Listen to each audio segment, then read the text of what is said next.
So ayun guys, maulang hapon sa lahat, time check, 3 PM nga pala. Ay nakakaingit naman yung mga buwibili sa baba. Diyan nga pala kami buwibili ng merienda, mga kwek-kwek, siomay, kikiam, mga ganun.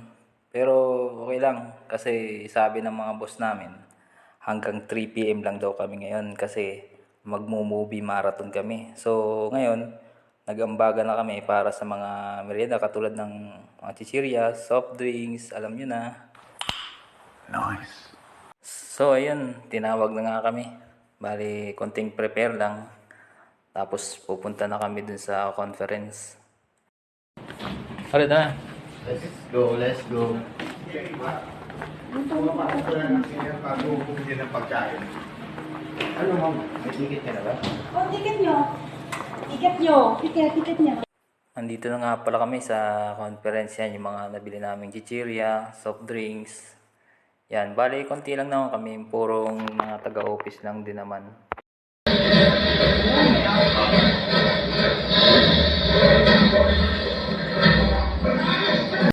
Oh, di ba? Parang nasa sinihan lang talaga. Bali, 2 hours nga pala yung panonoodin namin. Hindi ko na video dahil baka nga maka-copyright kami. Kaya hindi ko tinutok doon yung camera. So, hindi ko napanood sa inyo. At yan, sa wakas, after 2 hours natapos din ang aming pinapanood guys. Salamat sa mga nanood ng aking video. Sana supportahan niyo pa ako at mag-follow kayo sa aking FB page. Hanggang dito na lang mga kaibigan. Hanggang sa muli.